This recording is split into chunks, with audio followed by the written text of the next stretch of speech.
Hello, everyone. Welcome to This Week at Shrouded, episode 28. I'm your host, Agreener. We have two guests with us today, Mr. Wrecked, and a brand new special guest star, Bear. Sorry. Terror Bear. I know, it's Terror Bear in Discord on... Sorry. Okay, it doesn't actually show up on my camera. I thought maybe it did for a second, so I'd be like... I was going to say, don't get confused, but it's all good. It's all good. Anyway, I'd like to welcome them. Thank you so much for coming. Really appreciate it. We're going to talk about a lot of stuff today.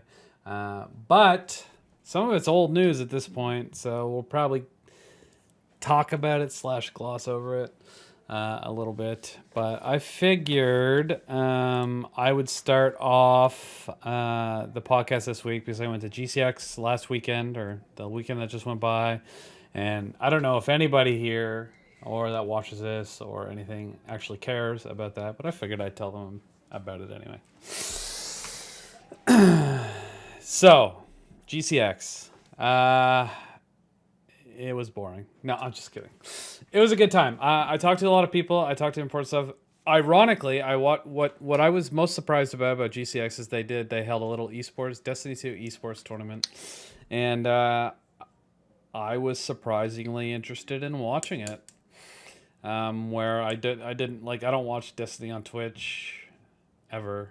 I don't really care too much about content creators that are making Destiny content. But when it was there on the big screen and the players were in front of you and the commentators were over the speakers, it was actually really enjoyable to watch. We should do more tournaments, but we got to get commentators. I think that'd be fun. I mean, we need to figure out how we're going to do commentators, but yeah, we could do that. Well, what you do, there's probably a lot you can do, but there's probably definitely a system set up where I don't know.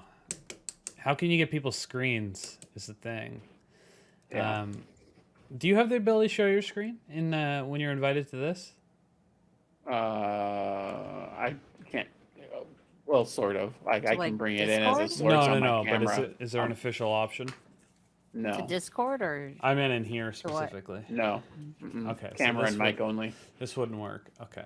All right. I mean, I could do it through OBS, right? Yes, you can, but that involves people that actually know what they're doing. I wouldn't assume that everybody that's going to play in a Destiny tournament knows how to use the virtual camera on OBS. Maybe. I don't know. Would you? Anyway, that would be a way to do it. Hey. I've thought about it in Discord before, where we would just put them all in chat, share all their screens, and then have 4 different browsers open. Switching between the different screens, and then feeding that somewhere where a commentator can commentate it and broadcast it over the Twitch channel. Right. That I could probably set that up so it wouldn't look half bad, but anyway, it was just interesting to me. I liked it. I enjoyed it. Maybe it was part of being in the crowd and whatnot, so it might not work as well online. But I was surprisingly entertained by the whole concept. So short of that, I watched a Bungie panel that was mainly about how they plan on partnering with content creators more. It had nothing to do with the game, and they talked about that right at the beginning. They said straight off the bat, that's not what we're talking about. If that's why you're here, or if you got questions about it, we're not addressing them. So that was fine. And it was funny because I saw on Twitter later that people were complaining that they canceled the Q&A after the poor reception of the state of the game. And it just that panel was never about any of that stuff anyway. So it was amusing. Poor reception of state of the game. What? Yeah, man. Surprise Pikachu face. So that dropped actually while I was at GCX, so I didn't get a chance to read it that day, go over it and find details. Everybody in the convention was complaining. So I decided to sit down and, I was like, I got to read this thing. Everyone says it sucks. And I'm like, so I read it and I was like, okay. I definitely wasn't as mad as other people, but I never get as mad as other people when it comes to Destiny. I don't think I'm as invested as them for some reason. Um, but I read and I was like, none of this bothers me. We knew most of this. Maybe that was the problem. We knew most of it, so it wasn't really news to a lot of us. Anyway, we're gonna do a deep dive into the state of the game. I just thought it was funny that it dropped it on the first day of the conference, and literally everybody was like, "Oh my god, this fucking sucks," and I'm just like, "Okay, chill." I'm just gonna go talk to people because that's why I'm here. So I talked to Andy. Get tattoos? What? Mm-hmm. And get tattoos? Well, that's not why I initially went there. That just ended up happening after a night of drinking. So I talked to Andy from Bungie, which he's part of the global community team, and we had actually a good conversation. Whether or not it actually leads anywhere or talks about anything, that'd be great if it does. He added me on Discord as a friend, so I sent. After I let him go because he was busy. He was a busy guy. He had his own booth there because he writes books and he was signing his books and all that stuff. So I let him go, and then I when I got back, I wrote him a great big long things like, this is me, this is Shrouded, this is our mission, this is what we do, this is what we want to do with you. Boom. So he never responded yet, but it was like yesterday, so we'll see if it goes anywhere. I'm happy. The trip was a success, and that was really good. So I met a bunch of smaller streamers that we've actually rated on quite a few occasions. I knew some of them were going, so I wanted to go and check them out and see them. And so there was a whole list of them. I put them on Twitter, but I don't want to list them off now because I'm going to forget some of them, and I'm going to feel bad about it if they ever watch this. But that was great. It was a lot of fun. It was amazing. And I did not wait in line to do any of the meet and greets for any of the big Destiny content creators. I saw the lines. They were cool. But as I said earlier, and as you all know, I'm not a Destiny 2 content consumer, so all of them being there was just like whatever. And besides, every single one of them on Twitter in the last couple days has talked about having COVID. So I am absolutely glad that I didn't go and give them a hug or shake their hand or whatever it is. Dodged that COVID bullet. Have them breathe all over me. Yeah. So I forget everyone that was there. Jake was there. Grenadier Jake. Dado. I don't fucking know his name.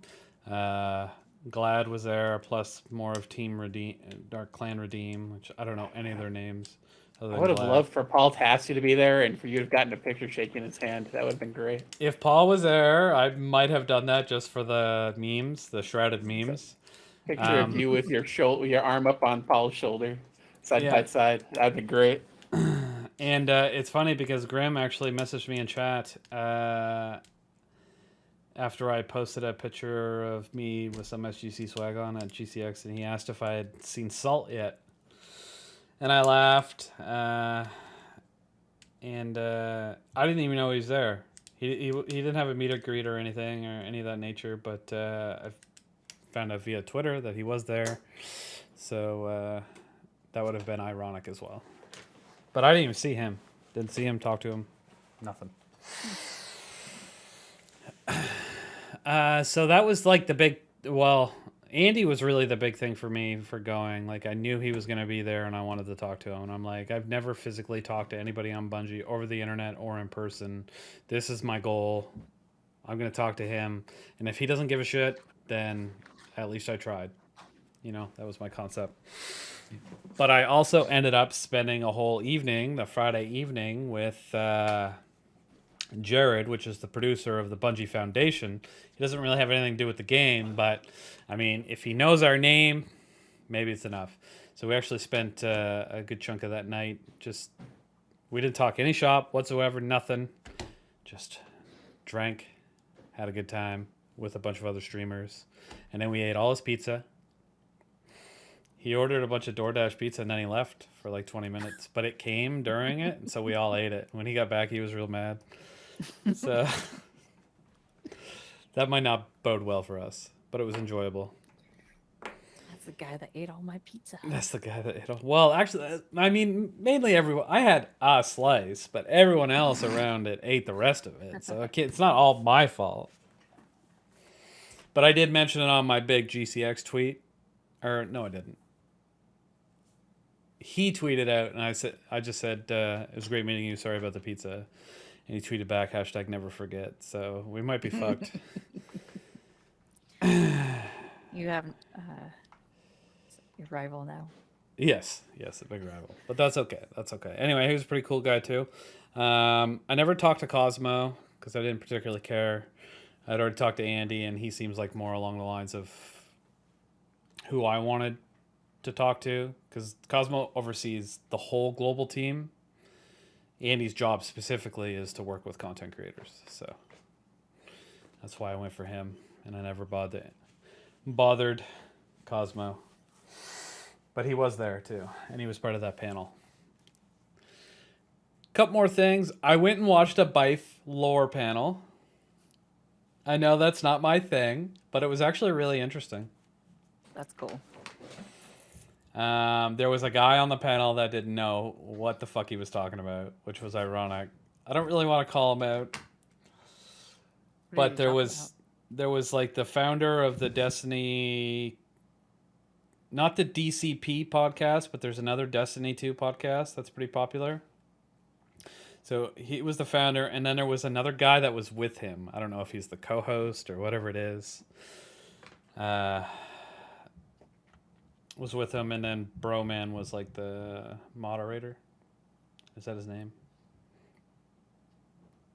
I don't know. Whatever. Anyway, it was still good. It was interesting. Bife talked a lot about the stuff. He would hand it off to the guy next to him. He's like, "What's your thoughts?" And then he'd be like, "Who is that again?" It made me laugh every time. And Bife would explain it, and they'd be like, "Oh yeah, blah blah blah blah blah," and then I would go to the next person. He'd know what he was talking about. He'd talk about it, blah, blah, blah, blah, and Broman would talk about it, and then it's just like it would come all the way back. Bife would bring something else up. He's like, "What do you think about that?" He's like, "Who's that again?" I was like, "Oh my god!" One time, it's like if somebody invited me to be on a fucking Destiny lore podcast. Like What do you think about that? And Greener says, "I don't give a shit about the lore on the panel." Well, at least I would say that. I'd be like, I don't fucking know. Who is that? But anyway, the motherfucker was talking about... shit, I can't even remember her name now, so I look just as stupid as him. But it was the Ishtar Collective lady that's in all the recordings. What's her name? All the Veil recordings? The voice actors?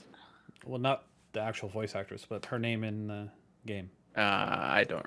Yeah, okay. Anyway, they were talking about her.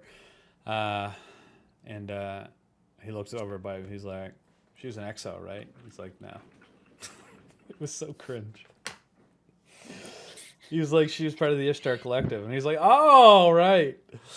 That's a really cool story." I was like, I mean, they have connections with Lakshmi, which is an EXO. Even I know that. Isn't that crazy? Me, of all people. Anyway, Sad day when I Greener feel knows bad. more He was lore. super cool. I talked to him later, but I thought that was a little cringe when watching the thing. I was like, how did that end up being a thing at all? You know? It's Maya Sundrish. Yeah, that sounds familiar. Sure. Anyway, she's the whole Veil Ishtar Collective come to Nepper fucking what did I get? See, I'm not Word. good at Neomuna. this. Neomuna, thank you. Yeah. Comes to Neomuna, you know, doing all the shit, yada yada, blah blah blah.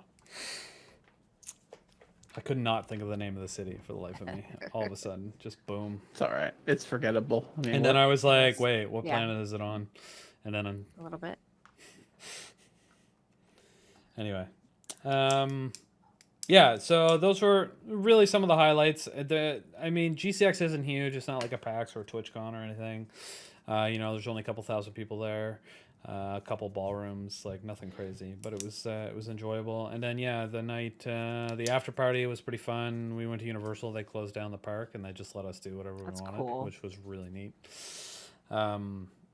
We had glowing bracelets, so if you had a glowing bracelet, you didn't get kicked out. Basically, was how it worked. Nice. So, just a reminder: if you're ever in Universal, just bring a glowing bracelet just in case there happens to be a private function. Maybe you'll be able to stay after hours. Yeah, and then we drank and ate and rode some rides and went and got a Destiny tattoo. Some random guys. I don't even know. I can. Well, I know them. But ironically, like, man. So they were really cool. Like, I had a good time with them. We were talking, we're hanging out, having some fun. Immediately after I got back, there's this big Twitch drama, which revolves around one of the guys I was hanging out with, view botting his Twitch account.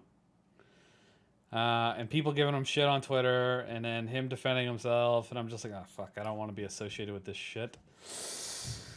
But I'd already posted a picture of literally us on my Twitter, like all with the tattoo, and I'm like, well, I'm just gonna have to go with it now, and if it becomes this big thing, I'm just gonna like distance myself from it completely. But they were all pretty cool. Oh, and I had lunch with the donor drive guys. We didn't really talk about much other than charity, because that's what they do.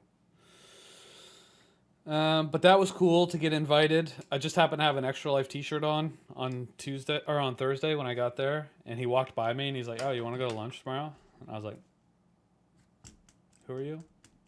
And he's like, "Oh, I work for Donor Drive.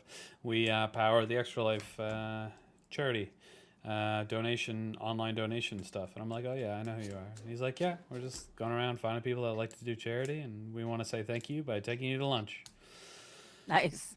So I ended up going to lunch with him. Jay Sniperton was there. He's this Twitch streamer, if you don't know who he is. And two other people. Fuck, I can't remember them. Bob came with me. Bob the 20th from Shrouded Souls. And we had lunch, and then nothing else. That was it. That was my GCX. We rocked it. It was good fun. You know what's ironic, though, about this? Just about that one thing, is that the reason I mentioned Jay Sniperton was at lunch was because he was the guy that called out the Lost Drake on Twitter about the view botting stuff. So I'm literally having lunch with Sniperton Saturday afternoon. I'm getting a tattoo with Drake Saturday night. And then the two of them on Sunday morning are at each other's throats on social media about artificially growing your community while everyone else is actually working hard. Oh, man. I go to one conference and I somehow get stuck in the middle of stupid fucking drama. How does that happen? It follows you. It follows you. How does that happen? Like, what are the odds that whole full circle thing just somehow attached itself to me? I hate Twitch. Anyway, I talked a lot about that, so let's move on and talk about something interesting. I guess it's been 2 weeks since we had the podcast, so Rex, why don't you tell me what you've been doing in the last 2 weeks when it comes to gaming or Destiny or whatever you want. Accidentally finishing Solstice. And then stopped playing Destiny altogether. I keep looking at finishing up my Paragon, but I need to do the dungeon, and I was just talking to Vix about this earlier today. I don't want to. Not because it's hard, but because it takes so long. Like, it's not fun. The dungeon is fun with a group, but Ghost is not. I don't find it enjoyable at all to solo. And, you know, I've played it through a few phases of the final boss solo, and it just, even not dying, like getting there flawless halfway through, I'm like, I don't even care. Alt F4, flawless run, gone. because it's taking too long. I don't want to do this anymore. Because at a certain point, it's having a good time, defeating a challenge to, I need to go take a nap or watch TV or literally anything other than this. But since then, I started, one of the guys from Apex, Prodigy, and I started playing through the Master Chief Collection. We're doing a 100% legendary Skulls playthrough Nice. in chronological order through the Halo franchise. So that's what I've been playing lately. That sounds delightful. Halo's been fun. Halo's awesome. What have you been diving into the last week or so? Bear? Been doing a lot of raids, Okay. honestly, So Destiny. in Destiny. Been playing Dave the Diver. It's pretty fun. It's like you go diving as Dave and you find fish and then you open a sushi bar at night and serve the fish. It's a pixel game. It's pretty That fun. sounds fun, yeah. I think I've seen that on Twitch, yeah. People keep telling me that I'm in that game. They say you're Dave. Mm-hmm. Oh. Mm-hmm. You're Dave. Yeah, people in Apex have seen what I actually look like, and apparently I look like Dave from Dave the Diver. I don't know if that's a I beg to differ, compliment but or that's just not. me. I'd have to go double check. But Aren't all you I bald? remember, I am indeed bald. Dave is not bald. I'm pretty sure he's not bald. I think it's mostly that he's fat and has a goatee, right? I think that's where the comparison's coming from, Okay. honestly, but whatever. I wasn't gonna say anything.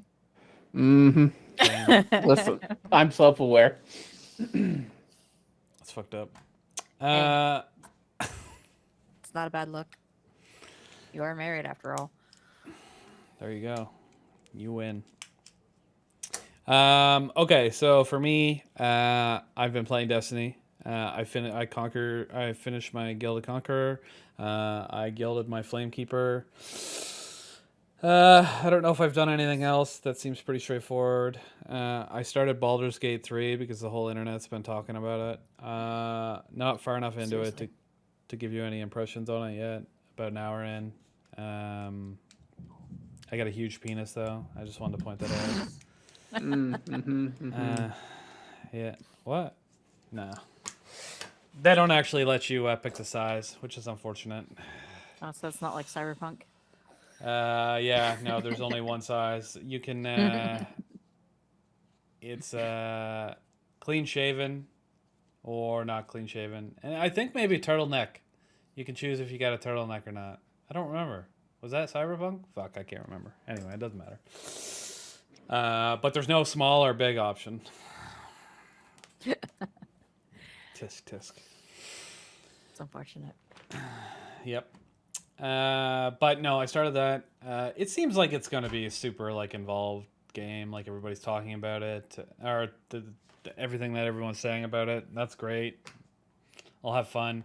I'm gonna trust the dice. I know there's some back and forth on the internet right now about save scumming when you're playing a game like that. I don't care what you do specifically, but I think a game that's designed like this is designed to let. I personally think it's better to play to let the randomization of it go. Let it run rampant. I think that's the cool part about the game. But whatever. You got any thoughts on save scumming, Rect? In a single player game that doesn't impact anybody else, I think anybody that cares how somebody else is playing a game like that is a fucking loser and needs to get a grip and, maybe address whatever it is in their life that they seem to hate so much that they have to project that on other people. Fucking losers. Go see a shrink, you idiot. All right. Hey, they That's cost what money. Let's be clear. I knew that he had an opinion on that because I saw some tweets. That's why I asked him specifically. Because you saw me respond to Paul. Yeah. Mm-hmm. So, you play D&D though, right?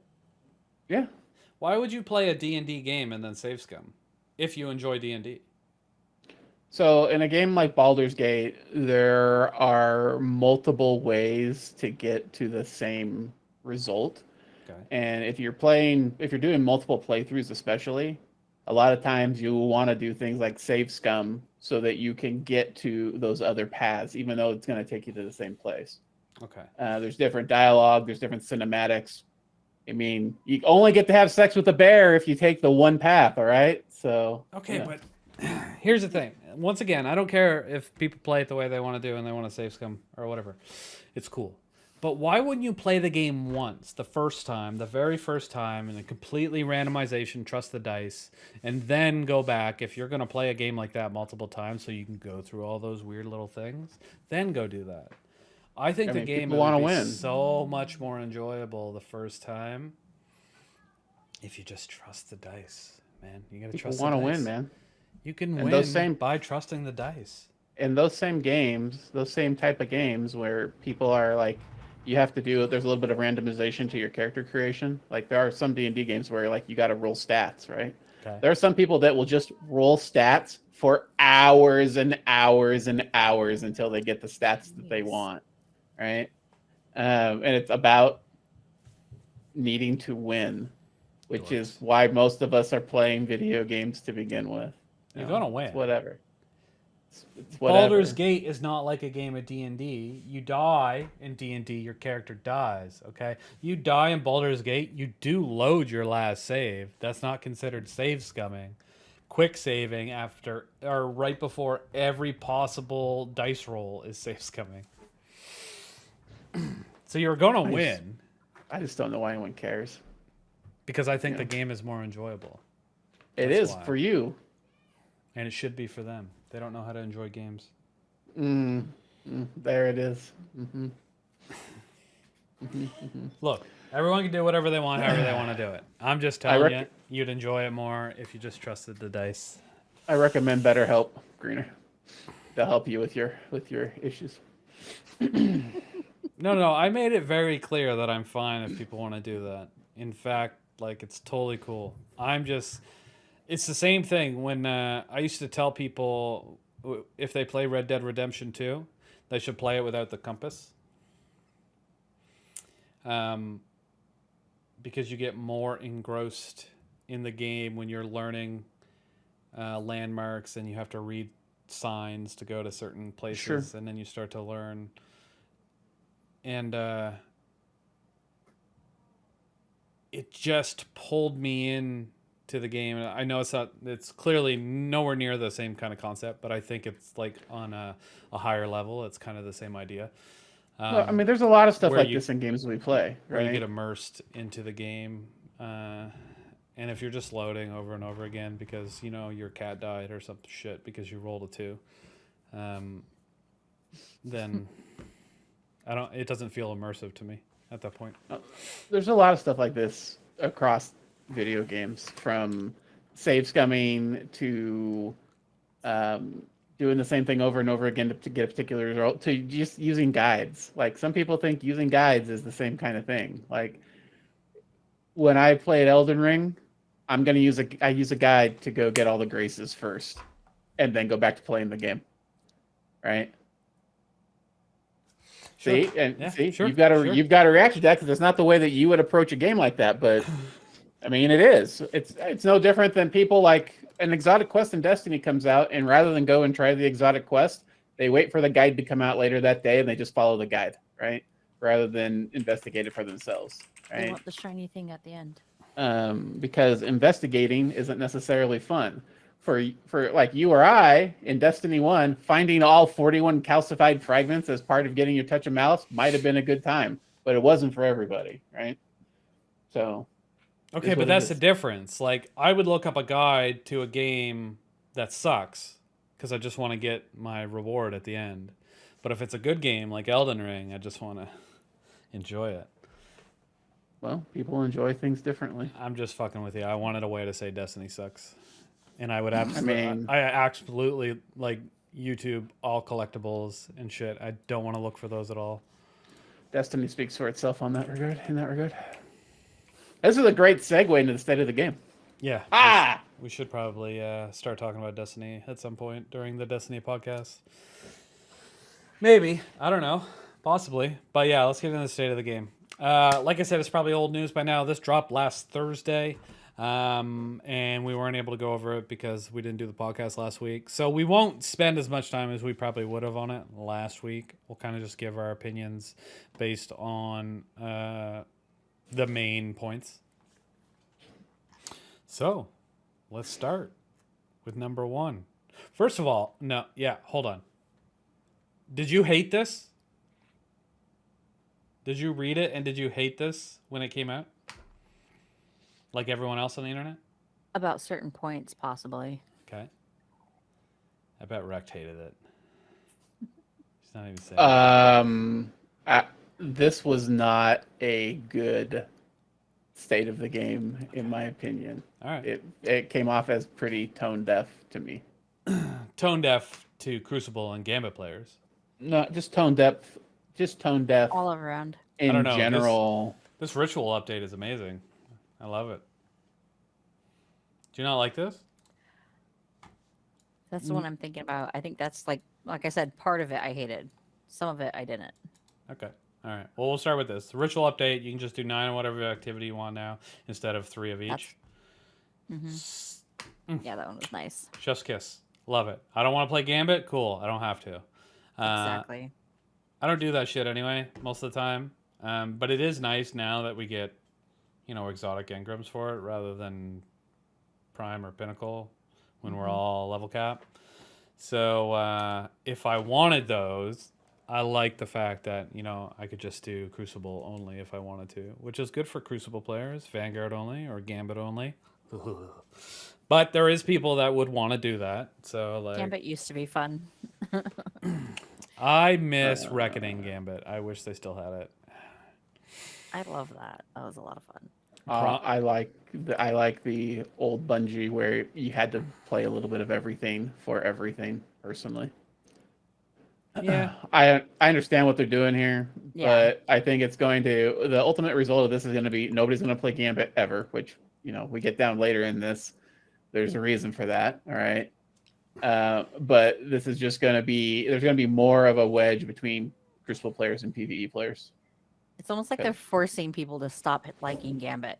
I don't understand it. I really don't. I think people will still play Gambit, not as much I as think now. the numbers will be, But Depends on the Be gear. dwindled. Like I'll play Gambit for gear if Yeah, there's a but gun in there. That I there want, is a but lot that's more it. people that like Gambit the most out of anything in Destiny. I know it seems weird to us because that's just blasphemy, but there is a huge audience for that. It's just not. It's definitely not as big as PvE. they're not or wrong. Crucible. I don't. Well, Gambit is fun. as much as I like to shit on Gambit like everybody else, when you're with a full stack of people, Gambit It's can be a good lot of time. Fun. Yeah, I've said that a lot too. Like I enjoy Gambit with a group of people just chilling, few hours, guild that dredging, whatever happens. We did it last season, like 4 or 5 hours. Wasn't very long. We nailed it. It was good, enjoyable, a lot of fun. It's the blueberry shit that I can't handle. I just can't handle. I can't handle you fucking. You asshole, you have 35 motes or whatever the first invasion is, and you've got that one guy that's got 13 motes and he runs past the fucking thing to the next ad then he dies. spawn. He doesn't even need to die. That's the thing. The thing is he runs past it, then the other team gets to drop all their motes and they get their invasion first. And even if that invader doesn't kill anyone, we're all delayed, we're killing the stupid thing, blah blah blah, blah. Just that should be everyone's goal in Gambit. That's the main thing, is to get the first invasion. 95% of the games you win, you have the first invasion. Why is that so hard for people to understand? And it just drives me wild. It drives me wild. Even if you're like, if you got one moat and you run past that thing and we need that one moat, I'm gonna kill you in real life. Like It's a bit extreme. yeah, But but yeah. it Hold on, drives let me me wild. let me channel my inner blueberry. Well, actually, Greener, I have a bounty that requires me to get a large blocker, so I need 2 more motes. I don't care about winning. You're fucked. That's why I hate blueberries. Blueberries suck. All right. So anyway, yeah, I like the ritual updates. I understand that it might make certain playlists less populated, but that's okay because I don't play a game. There's no denying that allowing people to play the stuff they want to get the rewards is. There's no denying that's a good thing. I absolutely agree with that. Yeah, there definitely has been like, that's what people have been saying for a long time. Like Bungie, stop telling me what I need to do in game. Let me just do what I want. So this is a step towards that, but Bungie's not listening. Sorry. Just had to throw that out there. It's called selective hearing. I mean, it happens a lot, and maybe there is some tone deaf stuff underneath. But I find it hilarious that is probably literally a direct result of what people have been saying. Bungie, stop dictating which activities I'm doing. So they're like, fine, here, and then people are just like, you're not listening to us, and it's like, okay, all right, Selective sure. hearing. Yeah. Anyway, it's enjoyable. Sorry, one sec. So Guardians versus Guardians, or Crucible. Fuck, reading this article. So I don't do a lot of Crucible. I can't really give a super large opinion on this. I think it's cool. We're getting a new map next season. I think the whole checkmate thing coming is really neat. The new emblem for the Ascendant Division. But it's not enough, according to the internet. So why don't you give me some... Rect, you're more of a Crucible player. You'd probably have a better opinion on this than some loser that plays strikes and GMs all day long. All right. Well, so let me preface my opinion with I am in the vast middle of skill in PvP. So a lot of the issues that people have at either end of the curve, I don't experience. All right. There are a number of things that dedicated Crucible players want. All right. They want more maps. All right. Or at least more returned maps. All right. We're getting one. We've had 2 over several years. Right. Even though there's been multiple articles about renewed focuses on PvP, yada, yada, yada, over the course of that time, that hasn't happened. Airborne effectiveness still remains an issue, even though you can build into it now. Meta balancing still remains an issue. Getting cheaters out of cannons and shotguns. Yeah, back I know they just want hand cannon and shotgun at the top end. That is true, but the thing people don't want pulse rifle or SMG anymore, and they especially don't want Titan with my double overshields and my sliding reflect your shit back in your face stuff. I definitely hate Titans. I called that one, honestly, when I saw the stuff about all the new stuff coming. I was like, Titans are going to be fucking OP in PvP. That we've had forever. It got even worse when everything came out. Well, listen, as much as people want to whinge about Antaeus Words right now, Antaeus Words have not been touched in years. It's just people have been playing with other things. The only reason people are bitching about it now is because people are using it now because other things got nerfed. I mean, they weren't OP until 2 nerf cycles ago, right? I get it. But we still have major issues with cheaters, all right? Even though there's some information in here about cheaters. On the PC side especially, what is still happening is if you are a Trials stream enjoyer, like I will watch a bunch of different people play Trials while I'm doing whatever over the weekend or whatnot, they will encounter the same cheaters over and over and over again over the course of the weekend and over the course of multiple weeks. There are cheaters that will be playing this weekend, just flying around the map, killing you off spawn, right? That have been doing it since the start of the season, and that still have not been caught, right? Even though they're getting reported over and over and over and over again. All right, so clearly whatever 7 figures Bungie says they spent on anti-cheat is not enough because they don't have enough people doing manual reviews of reports. Ooh, they should And get the then Counter-Strike Overwatch system. The new mode they're bringing in is a party mode. Yep. It's going to be in the party playlist. Yeah, that Hopefully was it turns. interesting. Hopefully it turns out to be cool. Hopefully Relic turns out to be cool. We don't exactly know how stuff that's in labs is going to rotate into Crucible in general yet, because we've had our first new mode in labs right now with Countdown, and we don't know how that's going to fold into regular Crucible later. So I think it remains to be seen how well that's going to pan out. And then finally, we still have connection issues. All right. There is this great debate about skill-based matchmaking versus connection-based matchmaking that goes on right now, where one side talks about, I want to be able to connect to my matches quickly and just be able to chill out in PvP. The other side is, I don't want to play against people that are higher skilled than myself because I don't want to get farmed. That's not fun for anybody. And both of them have points that we should recognize. All right. I think everybody who's not a top end player can understand not wanting to play against people that are miles better than you, right? Come around the corner and somebody's like 360 no scope flying through the air, sliding you right in the face, right? And you're dead, right? That feels bad. But those players on the top end are mostly playing the same small pool of people over and over and over and over again. And it is taking them 15 minutes plus just to get into a match. They're spending more time queued for a match than actually playing the match, even if it goes to time. And in a lot of cases, those same players, the queuing is going on so long that the queuing stops and Destiny tells them, we can't find you a match right now. Try again later. Right? That's not good. And it hasn't been addressed. It's been that way. It's been that way for ever since they reinstituted skill-based matchmaking, even though they said they've loosened up the parameters a couple of times now. It hasn't fixed anything.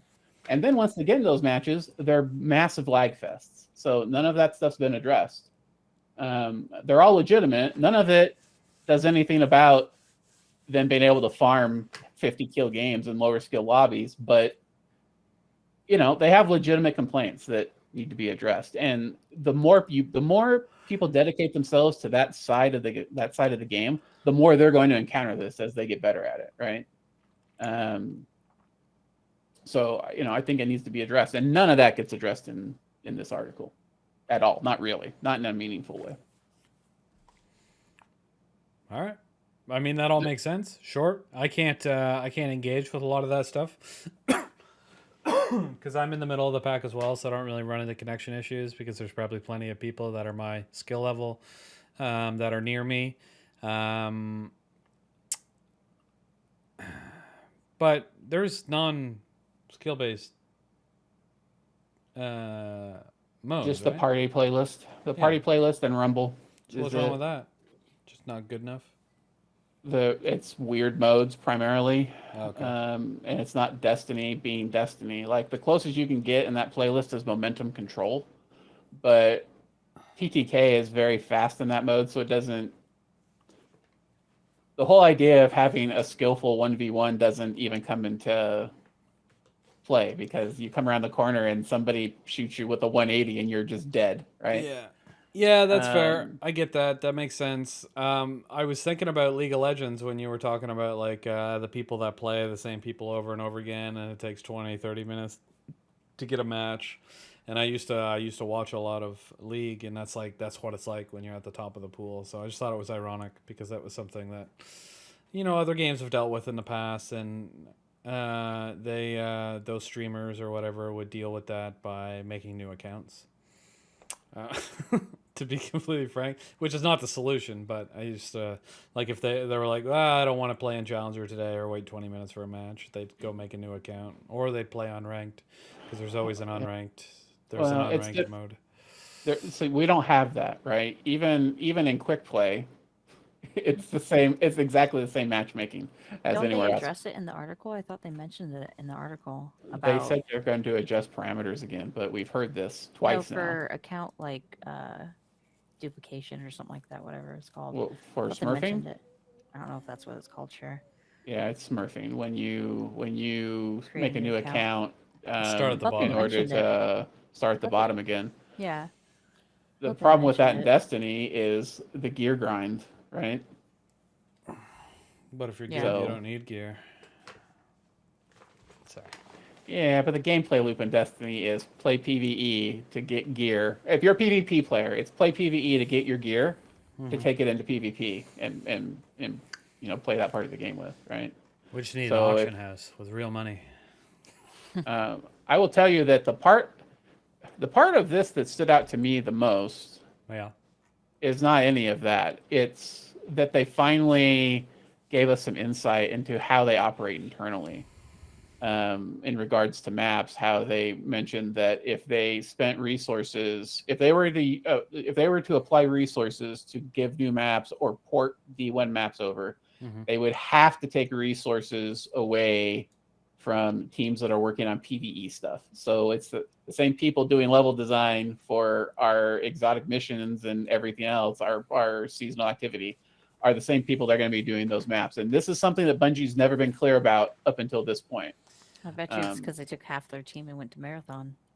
Probably. Well, But that's also, what a lot of people are concluding as well. Yes. I feel like people don't understand sometimes how businesses work. It's they didn't take half the team and they moved to the marathon. This is what happened. They got bought by Sony, and Sony said, "Here's your budget to make this shit. Now you can only spend this much money." And they're like, Something "Okay, else. so this is the size of the team we need." Okay, and then we allocate those people properly. People on the internet they're again and again and again. They're gonna just hire more people. Just hire more people. That's not the how it solution. works. They have a budget that they have to work within. Correct. They don't just get to throw more money at the problem just because they have more money. That's not how And they companies work. And Now, they have to spend their money on activities that are going to bring more people in and get more people spending money. so did they Whose goal ain't allocate? that? Yeah. So have they allocated that team that they have a budget for wrong? Maybe. Absolutely. I can kind of see that concept. Maybe there should be a few more people on Crucible. 2, what have I said on the podcast before? I guarantee the people that play PvE spend more money in Eververse, spend more money on seasonal passes, spend more money on expansions than the people who have more time in the Crucible. Now, Yep.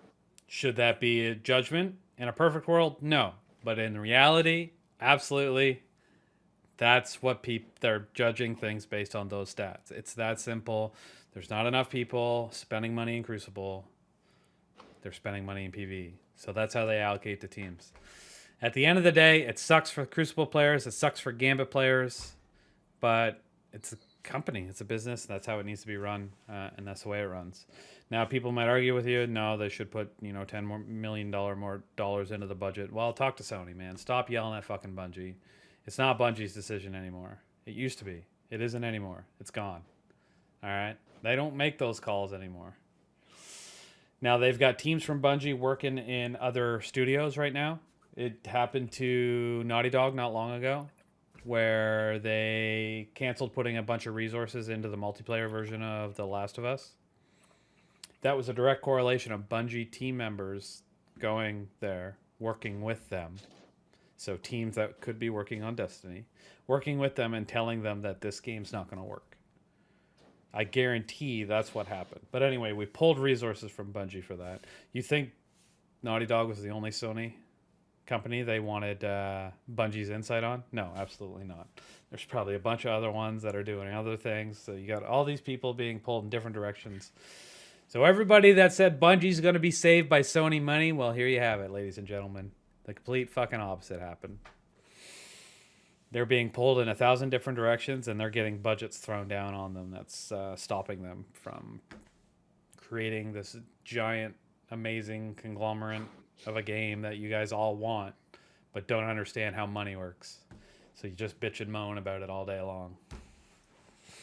Buy more money in Eververse if you want a better game. I have actually never spent silver in Eververse. That's amazing. Never. I can't make absolutely that have. claim. I absolutely have. I've never spent silver. I used to buy silver from like an internet company in like Romania or some shit because it was like 25% of the actual cost. So I did spend money silver in Destiny, but Bungie did not get much of that money. I'll tell you that. So I'm the Nice. problem. I've spent multiple hundreds of dollars on silver Nope. for sure. I've definitely spent $500 to $600 worth of silver in Eververse, but probably only paid like $150 for it. So that's how much. Listen, That's how much money Bungie got. as much as I complain about Destiny sometimes, I'm still a simp. So it is what it is. I'm fully self-aware of that. Okay, that's good. Yeah, they get my time, and I buy DLCs. That's it. I mean, I'm pumped. I'm gonna keep going. I really hope they deliver on the final shape thingy-mabob that's coming Same. up here in like 2 weeks. I really hope that turns people's opinions around. Maybe they come out and be like, "This is why we didn't say all this stuff in the state of the game because here's 27 Crucible maps. Let's go, baby." You know. Obviously, I'm exaggerating, but I did see a good. I saw a good suggestion on Twitter not long ago. The whole Halo community map building thing. Yeah. They should Bring the implement. Forge in. Yeah, the Forge. That's what it's called. Bring that into Destiny, and then That'd be cool. and then you could have the community vote on like the top 3 most played ones every month or maybe every season, and then those actually get ported into the official playlist. That would be cool. Yeah, I think that would That would be really incredible. cool. They could put 1 or 2 people on that. Really straightforward. Build out the Forge. These 1 or 2 people are the ones that, you know, gather the stats of the most popular maps, the most liked maps, or whatever. They throw it out on social media. All right, it's time to vote, motherfuckers. Which one do you want actually put in the playlist? Boom. There's your new map on the next season. The next season, we get a refresh of all these content created maps, blah, blah, blah, blah, blah. Do another vote at the end of the season. Whether it be 1 or 2 or 3 added to the actual playlist. I don't fucking care. Whatever, just, you know, have the community vote on the one they want. It's that simple. Hopefully they don't troll too much and you guys get some good, we get some good choices. Anyway, let's move on for Crucible. We all know it's kind of a shit show. I am happy we're getting 2 new modes. I think Relic looks cool. I don't know about Checkmate personally. That's just my preference of playing stuff. I think it requires more gun skill, right? Mm-hmm. Yeah.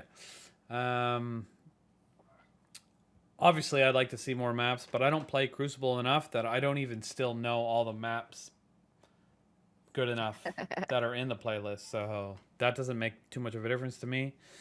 Matchmaking improvements, if they actually make a difference, awesome. Sounds great. Maybe.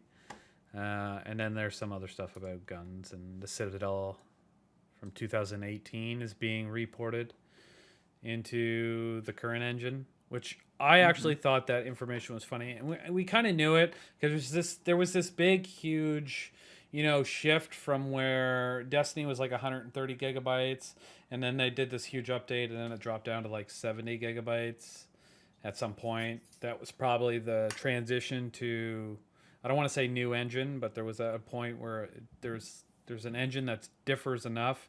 That's why they implemented some of the sunsetting of content, because they didn't want to port everything over, because it did require different coding.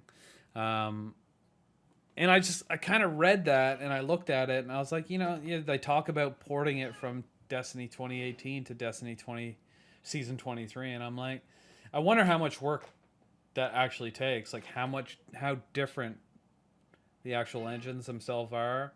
And is that why Leviathan and SOTP and Chronosaurus all got removed because they didn't have time to, you know, change the coding as much as they needed to get it to work in this new virtual space, or it's a coincidence, which I find unlikely, but it would make sunsetting make a lot more sense. Indeed. But then I go to this and I was like, that would pretty much cement that they actually have no desire or interest in making a new Destiny. Because if they did all this work to, make this new engine and then start porting things into this new engine, unless they use the same engine, which sucks balls for the next game, looks like we're getting at least a few more years of Destiny after the final shape. Or they just quit and say, fuck it, we're done. Here's Marathon and Matter, whatever that is. Matter's just Destiny 3, man, I'm telling you. Codename. Or a new game in the Destiny universe. It's one of the two. It doesn't have to be Destiny, but maybe it takes place in the same universe. That'd be sick too, though. Really. I'd be down for a new game in the universe. That's completely different. Doesn't take place in the last city. Maybe you're not a guardian. It's something else. Interesting. All right. I don't really know what this says. Oh, this is the metal shit about the Vanguard and stuff. Does anyone care about this at all? It's Guardian Games medals. Yeah, pretty much. They added, they added some medals to Vanguard. So big pop up on screen, make brain happy. That's it. Yeah, right? Exactly. So yeah, I don't really care too much about that. Then there's this Gambit shit that basically says the Dreaming City map is coming back, but that's basically all you're getting. Get fucked. Yeah, and I think a new weapon, a Void LMG, I think. Void machine gun, yeah. Yeah. All right, cool. We're getting a Void machine gun. Well, I figure we get new weapons, but yeah, like when it comes to actual content. Yeah. I mean, a Void LMG is like useless when we have craftable Void LMGs. Sure, it's probably going to have like 1 or 2 perks that are different that aren't on the craftable ones, but like, is it going to make it any better? Probably not. Listen, worth it. The TLDR is Gambit is fading. It's dead. It's a corpse. It's starting to smell. We just haven't put it in the ground yet. Okay, can they stop letting dredging gilding be a thing then? Just get rid of it. Just stop playing. No, but just get rid of it. Be like, you can't dredge and gild, or you can't guild dredging anymore, and then I'd be like, thank fuck, I never have played Gambit ever again in my life. No, they still gotta squeeze some FOMO play hours out of you. I hate it. All right, so they talk about more armor shit, which once again, unless it's full on skins, I don't care about Destiny armor. Here is the part where I got mad. Okay, why don't you tell me what it is and why you're mad? Okay. All right, so on the surface, it's the stupidest little thing. All right, it's that they officially walked back giving us a new ritual armor set for each of the playlists, every expansion. Okay. I don't know if you've noticed, but the armor we have for Vanguard and for Crucible and for Gambit is the exact same we had for Witch Queen right now, right? Okay. It's the same. This current armor is the same armor. I did not notice because I don't care, but okay. Well, yeah, it's fine. I do not like it when companies use certain things as part of their pitch for selling content, and then they walk it back afterwards. Overwatch is a good example of this. This is obviously not nearly as big a deal as what they did for Overwatch, but in my experience, just in life, when somebody starts doing like kind of rug pulley, like going back on things shit, and they start doing it small, right? And then it's one small thing, then it's a couple of small things, and then it's been fine that they've done a couple of small things, so it's a bigger thing, and then it's a bigger thing, and before you know it, they're like stealing your money and buying meth with it. You know what I mean? It's that kind of thing. You hear that, Bungie? You're all a bunch of fucking crackheads. So I do not like the precedent of starting to walk back on things that was used in marketing and expansion, and just being like, you're not getting it because not enough people use it. With the subtext being, the stuff they put in ritual playlists is the ugliest shit we have available to us. So no fucking wonder nobody's using it, you pieces of shit. How about you use some of that Eververse resource to make at least just one decent set of earnable armor every season that's new. Just one. That'd be dope. Yep. When's the last time we got new Iron Banner armor? It's been a long time because the Yeah. set we have right now is reclaimed from D1. Oh, is it? Mm-hmm. In their Yeah. eyes, that's new armor. There is still a deep well of Iron Banner. There's some really cool Iron Banner armor still from D1 that hasn't been ported over yet that I'm sure will be ported over before we get something new. So we'll get all that shit. All right, cool. Okay, next thing on here is the security. I assume the cheaters. Yeah, okay, whatever. We spent 7 figures on BattleEye only to have cheaters rampaging through trials for 10 weeks or whatever. The only thing BattleEye is good for is crashing my game. Surely it catches some cheaters, right? I'm sure it does. I never run into cheaters. Is that because I just don't play high-end stuff? Probably. I'm about 4,000 in comp. You know, I do trials from time to time, but I definitely never run into cheaters. Or I do, and I'm so bad at the game that I just don't recognize it, and I just think the guy's better than me. Oh, well, I mean, there's 2 tiers of cheaters, right? I've never run into a blatant cheater in Destiny, ever, in my whole career.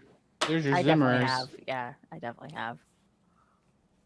I mean, yeah, so have I. I've seen the 900 RPM Wither Horde gunship. I've seen the videos. I've seen the twice, videos of like personally. Infinite, Super, you know, fully 700 RPM Black Whisper or whatever it's called. That's what it's called, right? I forget.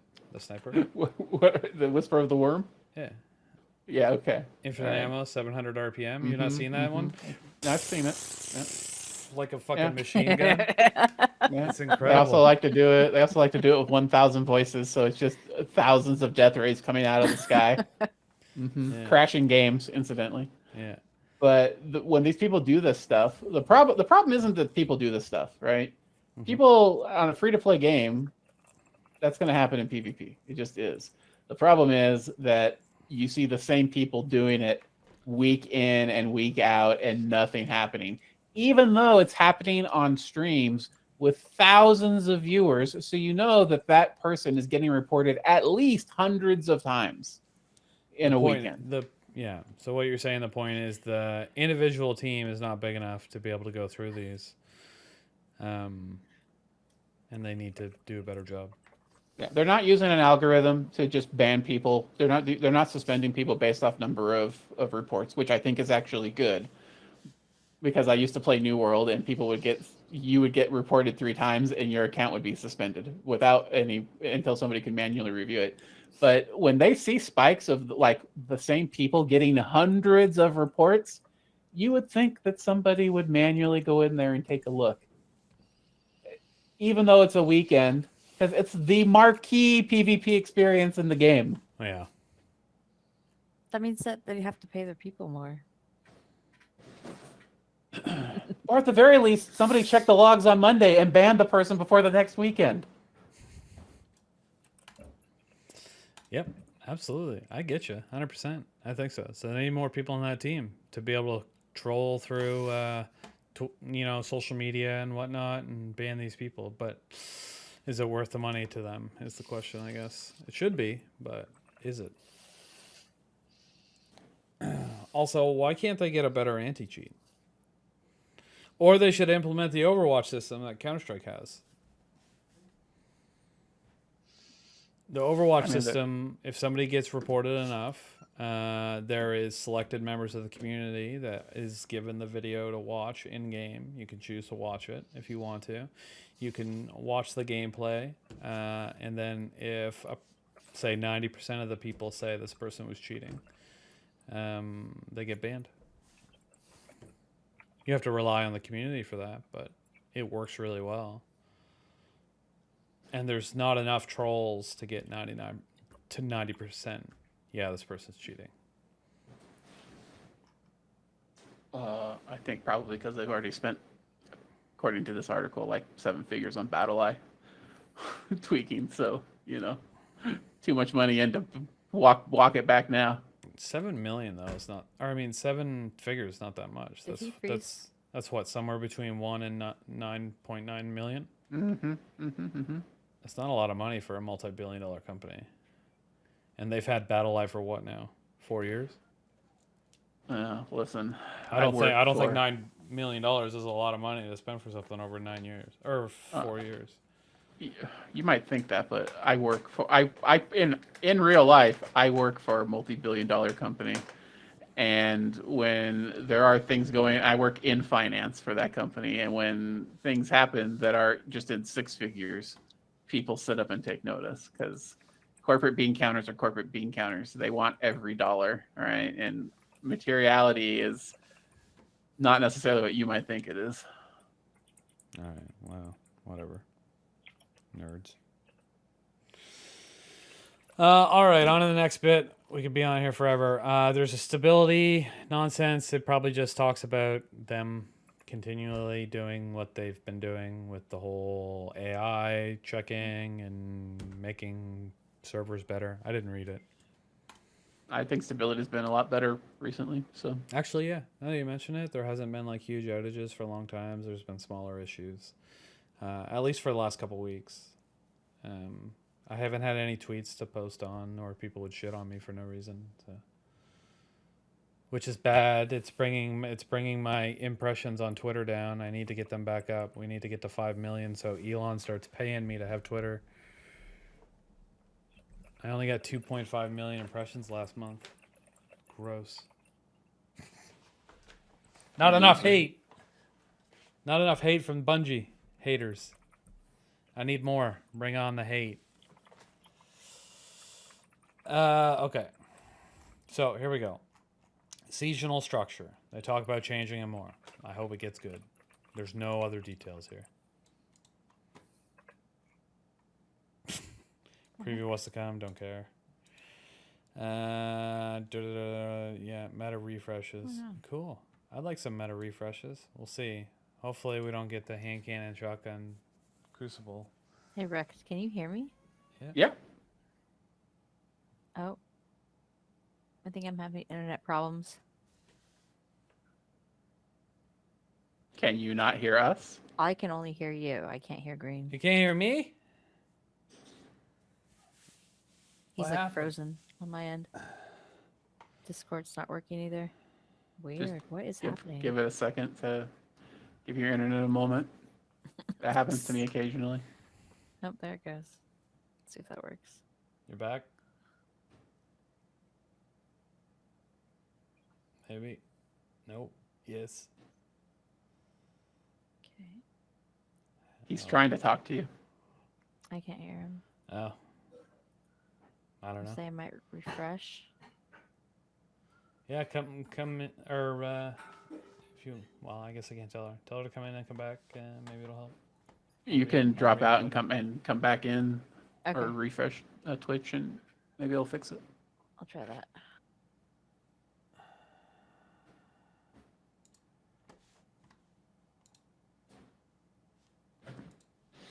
All right. Hello? That was quick. Well, I can hear you now. Okay. All right, cool. Oh, yeah, you just popped right back in. I didn't even need to reinvite you. I like that. Cool. Easy He wasn't peasy. saying anything important anyway, so don't worry about it. No. I forget what I was talking about. Oh, the seasonal structure. Hopefully it change.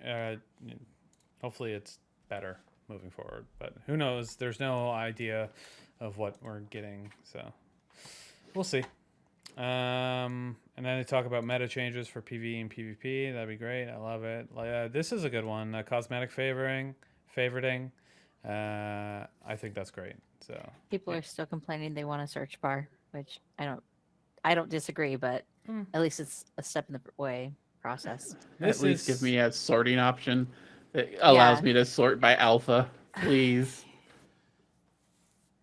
Yeah. That would be nice too if it was alphabetical. That's fair, and this makes sense. But I do like the favoriting option to put it at the top. This is good for anybody who doesn't have stasis all unlocked. So happy about that. My Titan and my Warlock both have yet to finish it. I think they should put like some little icon on somebody who's using stasis Who didn't get it legit? Who did it with the Beyond Light method versus did it the Ikora method? Oh, I don't That's so care. fucked up. My Warlock and my Titan, I don't care about them. It should It's be like fine. there should I be a don't different care. icon that's like Stasis Junior or something. I don't know. Plebe. All right. This is nice. Transmat unlocks. Yeah, it's Instead about of fucking time. It's such a stupid thing that they just now implemented. it is kind of dumb that like everything else was unlocks and these were consumables for the longest time. Where is our Sparrow transmog? They mentioned something about sparrows like a couple seasons ago or something like that or whatever. Yes, they alluded to Sparrow transmog not too long ago. Well, they're trying to get it to work. Spaghetti code, right? Maybe that's going to be in the next one. We can't have a new exotic mission next season because they're working on Sparrow transmog. Yeah, there you go. It's harder than you think, okay? That'd be funny, actually. That'd be hilarious. They don't even need to do that. All right. What they could do is just make every sparrow as fast and has as much HP as always on time. By default, across the board. Then anybody would use whatever they want. They don't even need to do transmog. Just change the stats in the existing ones. It's literally probably a spreadsheet that you can just copy and paste everything all the way down. Import it into the code. Whatever I want anyway. Yeah. See, I use I my don't- witch's broom. That's all I got. That's all I care I about. don't. I love my witch's tried, broom. I tried to switch to some of the Halloween stuff because I do like it, or the mini one because that's funny. It looks funny as fuck. But it's just it always comes down at the end of the day. I'm either getting blown up or I feel like I'm moving too slow, so I switch back to always on time, every single time. I think Alright. it's just a user error. It's a Yeah. skill issue. Yeah, skill issue. All right, so Wish Hunter's getting an updated quest. That's cool. It's becoming a real quest. I don't even remember what Wish Hunter was. So It was like multiple quests to get to the same point as everything else. They're just making it instead of multiple quests that you like, because every time you would do it, you get like a notification and everything. Now they're just changing it to like you're on step 4 out of 5. so Yeah. the basic normal one. Yeah, exactly. All right, resources tab added to collection. Why? Yeah, that's a weird. It was weird. I did not Remember read that one. this. You're supposed. You can't pull it out of collection. Could you imagine? You just take treasure keys, exotic ciphers, nightfall ciphers, just out of your collections. That'd be sick. All right. Iron Banner challenge split. They talked about this. I don't even know what it is. It means the pinnacle grind. It means you don't have to put on all the Iron Banner armor to do your rep grind if you don't want to do. If you're only in it for the pinnacles or whatever, Oh, or but vice versa. I'm in it one for way or the the other. rep. Do I still gotta wear all my shitty armor? No, you're only gonna have to use. There's a reputation multiplier does not want to use specific seasonal subclass, and one for those who are going after pinnacle rewards, which does not require. It's the subclass that the okay. subclass restriction that they're removing. Yeah. Okay. All right. Subclass restriction. Rank ups immediately. Oh, okay. This was good, I guess. Yeah. I don't have to go and click all the things. Yep. Good. Yeah. Oh, yeah. You just get the rewards in your inventory, and now that tricky though. Now that like Ascendant shards and stuff are going to be maxed out and they don't go to the postmaster, if you rank up to like rank 16 and you're full on shards, does that shard get redeemed and just get sucked into the void? They don't go to the postmaster. They won't. Not next season. Oh. Next season, they're increasing the caps on your Ascendant shards Oh. and your prisms, but they're making it so they don't go to the postmaster anymore. So you can have more in your inventory now, but you can't stock them in your postmaster. So technically, we're actually getting a lower amount. Did they mention how much they're raising it to? Yep. It was 30 for shards, Ascendant shards. 100 for prisms, I think. 100 for prisms, yeah. 100 or 150. I don't remember the exact one. Yeah, it was something. It's 100. I think they cut it by they cut your total maximum by 150. I think.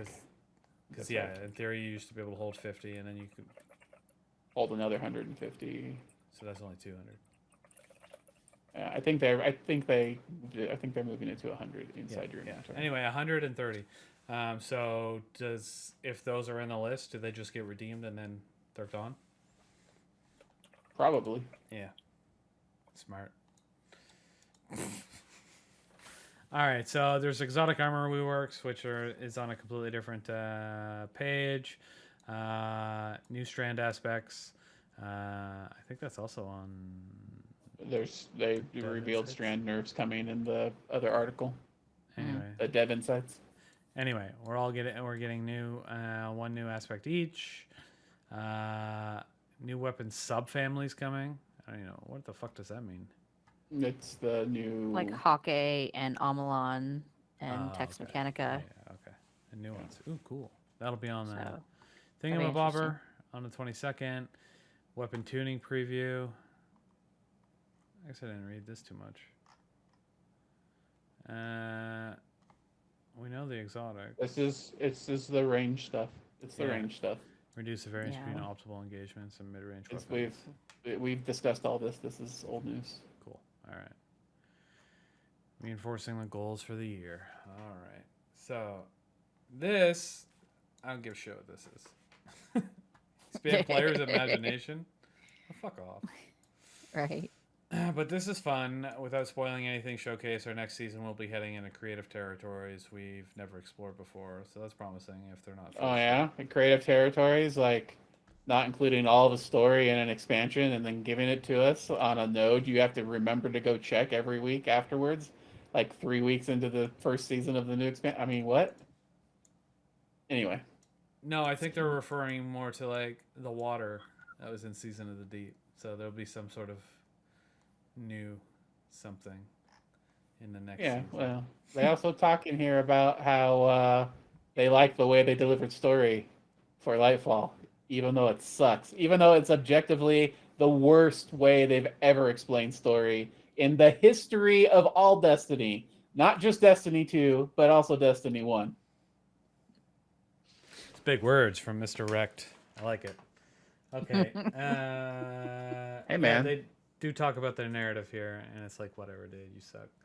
7,000 hours. I know a thing or two about how they tell story. All right. All right. Bring challenge back to Destiny. They talked about, like, they're fairly happy with how things are going. Right? Yep. I don't have a problem with the power creep personally. I know some people are really unhappy with it. They don't want to feel like they're sweating in a patrol zone, but it's whatever for me. There's only one patrol zone that you feel like you're struggling in. It's Neomuna. The rest of them are fine.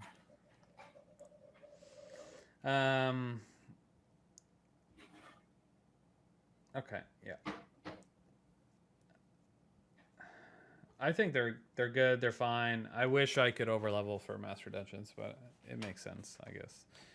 And wait, you can't. You still can't for Master Raids, can you? Or you can't.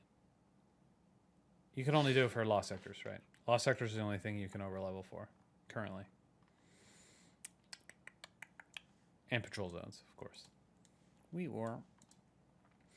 Okay, they're pretty happy with this. They talk about the PsyOps Battleground GM. There's a lot of people complaining about that on Twitter. What are people's problems? It's because PsyOps Battlegrounds GMs are a horde mode.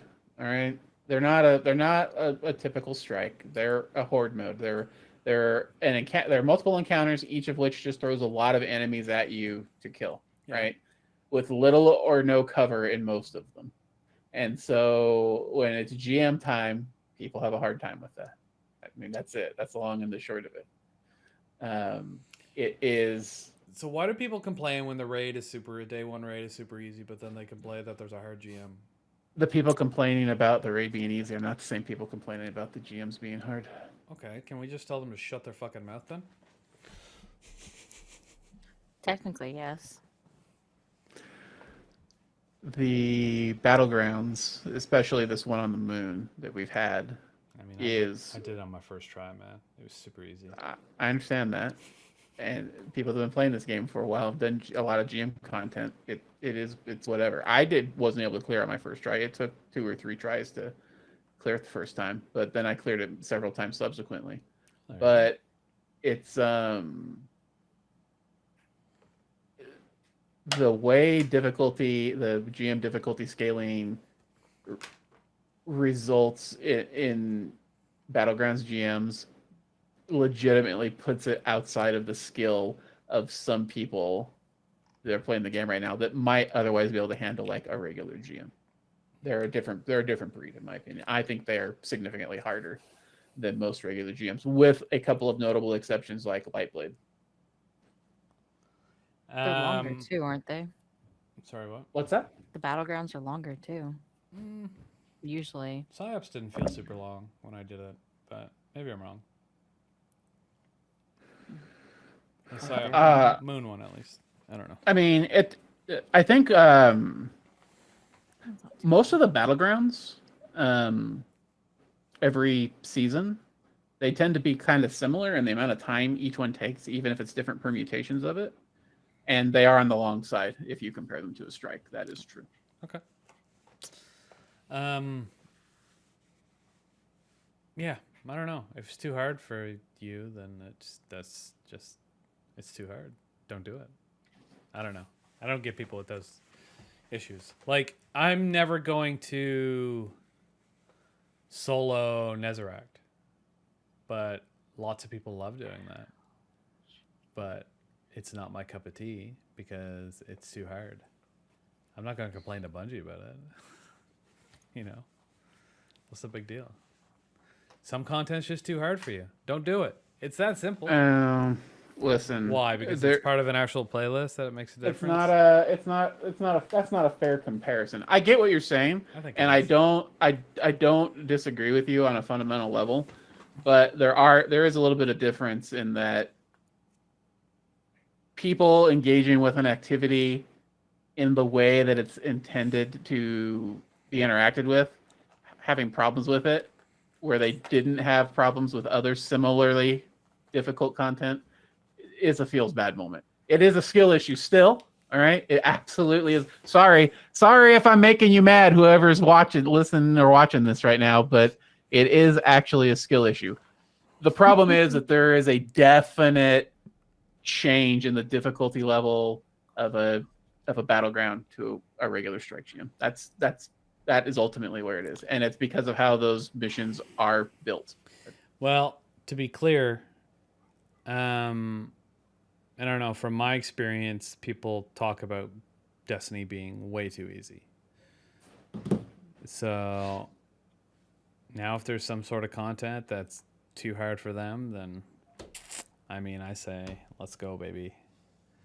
Well, I mean, it's the two sides of the coin. Just like we have the two sides of the coin when we're talking about PvP, right? There's the two sides in PvE. There's the right side and the wrong side. I want the content to be difficult enough that I feel like I'm challenged, versus I just want this to be complete power fantasy. I want to throw 1,000,000 grenades and watch the world burn before me and never have to worry about dying. I mean, those are the two sides, right? I mean, you can still do that with Warlock and Psyops GM. I had one with me. That's all he did the whole time was fucking throw grenades. Well, I mean, I watched a team of Warlocks clear that thing in 8 minutes. I watched somebody solo it. So if you tell me you can't beat that with a fire team of 3 and other people can solo it, then I don't know what to tell you, man. If you get 3 Warlocks with Cenotaph and double linears or double trace rifles and rockets, yeah, they'll just use rockets as primaries the entire time, basically, and it's no big deal. But not everybody can even pull that off. I'd blow myself up. Anyway, let's move on. Lots of stuff. They talk about the exotic mission rotator. They talk about more somewhere else, but 2 things come from it. Buno 0 Hour, Buno Whisper of the Worm mission. I forget what it's called. Yet. Yes, Black Spindle, or I don't know. Yet. So there is indication that, there's space to bring in the new stuff eventually. So kind of boo for now. Hopefully they bring it in. Good thing is there is a targetable red border farm now from previous seasons that don't exist anymore. And they're going to do it in these exotic missions, which I think is maybe not perfectly targetable because it's a list for each one. but it's better than what we have now. Much better. And all those exotics, you can expect them all to be craftable. That come from those missions as well. Are they not already? I don't remember. That things like Dead Man's Tale and Dead Messenger. Hawkmoon. No, they're random rolls. Never mind. Yeah. Yeah, they're coming. They're coming back to be. They're all going to come back to be farmable. I think this is all good. I think all of it is good. Yeah. Even as somebody who grinded his ass off to make sure I have every season's weapons already, nothing bad about that. The only part that I'm not super stoked about is that it's a rotator, and when it's a rotator, once you have a certain number of these missions, it means you might only see the mission show up once, right, in a season, which kind of feels bad if you happen to miss it that week. Yeah. I think We only have- I wonder how if it's many do gonna we be have, daily though. Even it'd be interesting. How many do we if they have, though? Daily stuff. Exotic missions now. If you don't count 0 Hour and Black. It'd be Hawkmoon, DMT, the Messenger. The one The from think glaive. The I think glaive. Seraph Shield, and the Glaive one. and the glaive. So 5, 5. 4 or 5. All right. So we You- need you're- 7 more to get to a point where we only see it once. You run into the same thing once like all the raids have craftable weapons, right? Even now, like there are some DSC weapons I don't have available because I wasn't willing to put in, a 12-hour farm when DSC came around. So, and it only comes around to be farmable, once every like 3 months. I barely have any DSC craftable. I don't have any Last Wish craftable. Like, it's no big deal. You don't need to have everything. I'm gonna teach you that now, Destiny players. You don't need to have everything. Your Destiny is gonna fire you if you keep saying that. All right. The only Anyway, reason I have everything available is because I raid a lot. that's good. FOMO, Greener. FOMO. Not even by choice. FOMO. Okay. You're missing out. Don't you fear that? FOMO is when you see other people doing stuff or having stuff and you want it too, right? So I was just making sure that I understood the reference. I mean, I don't get Destiny FOMO. Like sometimes if there's like a really powerful weapon that I don't have, maybe I'd be like, oh, I'd like to get that. Oh, let me go farm it. And then I go How farm. dare you have a healthy relationship with Destiny, you son of a bitch. Yeah, I don't need everything. It's cool. All right, we're gonna move on. This they kind of show us a little bit about Pathfinder. That was weird. We don't get any information on it, but it is kind of replacing the power grind, right? Yeah. Like it's supposed to give like the loot, essentially. I think it has something to do with. I thought there was a talk at some point about it actually providing in-game bonuses throughout the season. Interesting. That is comparable to the Pinnacle grind when they removed it. All I see when I look at this is if you expand this into a wheel, it's a path of exile skill tree, man. That's honestly before you even said that, I was seeing like, dude, that looks like fucking PoE shit. Alright, Really, alright. a lot of little dots that are. We'll see what that ends up being. Hopefully Hopefully it's cool. Yeah. What is this dog shit? The LFG. Yeah, whatever. No one cares. FYI, Destiny 2 LFG exists. It's going to be better than this. So. Oh, and Shrouded exists. Yeah. I was just gonna say, you mean Shrouded? Well, Shrouded is more of a clan experience, in my opinion, over an LFG.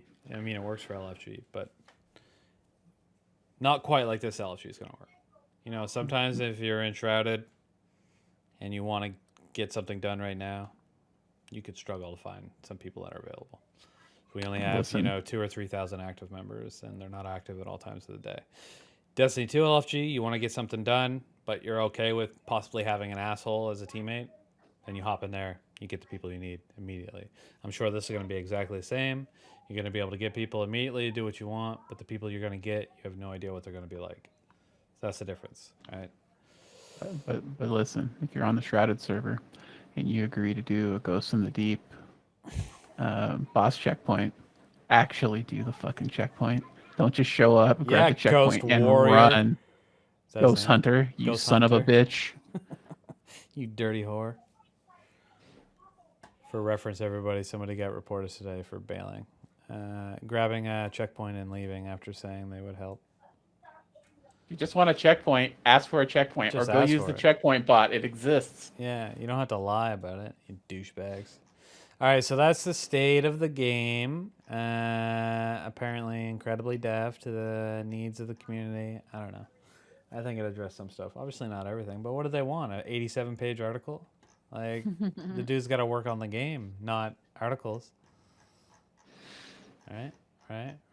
Do we miss Luke Smith, or is this guy doing a good job? What do you think? I like Joe. I didn't like this article, but I like Joe. All right, that's fair. I thought it was all right. Okay. Boom. All right. What do we got here? Anything good in the Destiny update? Oh, they fixed the PsyOps Battleground Moonfall champion stuff. Okay. So, first thing I want to mention on this, because I saw it on Twitter, I guess this screwed up the ability to do this solo. Made it very difficult. So it used to be you could skip the barrier champions in the first section. Yeah. They would despawn when you killed the overload or killed the unstoppable. Uh-huh. Now they won't, and you can't advance. You can't advance the mission until you kill those two champions. They won't just despawn. You have to actually kill them. Now, that does make it harder to solo. It's specific. The specific person that I saw talking about it was Sammy Cat, but she does no HUD bows only. Yeah, stuff. Yeah, that's Solo flawless, right? And I've seen her too. she needs, in order for her to be able to do that stuff, she has to be able to skip barrier champions this season, because otherwise she doesn't have an option for really dealing with them. Not reliably, anyway. Not at GM level. So that is a problem there. But I think it's overall a good fix to the GM. She knows Wish End is a thing, right? Yeah, but then she can't use Leviathan's Breath, which is her only option for heavy. Don't use in a it. bows only run. So, I mean, it is what it is. Ultimately, this fixes people completing the thing and not getting their platinum rewards because champions despawned by accident. So Yeah. it's overall a good change. I beat that whole thing and got silver. I was pissed. Because you didn't kill all the champions, you loser. Well, I didn't Skill. fucking know. Shut up. All right, cool. Okay, so they increased the Trials Ghost Drop rate, and nobody cares. It's in the cards? You don't know? Some reward from Hawthorne that I get it. It's probably a bounty of some I don't know. sort, but I don't know, man. I go to her, I click all the things that require me to click on them, and I move on. Every once in a while, I watch her bird like tremble on the thing when you get that visual bug. Nice. That's good. Yep. All right, so we're gonna blast through this shit, okay? Because it's getting late. I want to go smoke a cigar. That's exactly what I want to go do.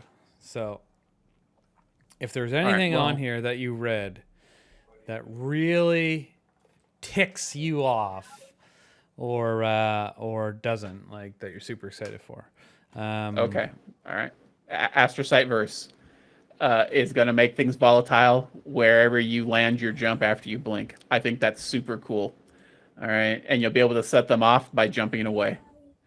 I think that is sick. I think that is going to be one of the most fun playstyles with Warlock that's going to get me killed 1,000 times in GMs, but I'm going to love every minute of it. Okay. That sounds good. All right, let's take a look at Warlocks a little bit more since you brought them up. What is this Geomeg change? I mean, Okay, TLDR, fallacy, it still sucks. Pick a different subclass. Ionic Trace, basically, is the dealio here. Okay. Wings of Sacred Dawn. It's going to reload your weapons as you fly around, which is cool, because that's good. And then Winter's Guile is now combatants encased by your blast. Melee will automatically shatter after a force. Okay, cool. All right. All right. Since we went over those, we got to go back to Titans. All right. Icefall Mantle. When activating your class ability, you immediately gain the highest tier bonus. Okay. You don't need to read all of these. These are all Icefall, Doomfang, Path of Burning Steps, and Eternal Warrior. They all do the same thing.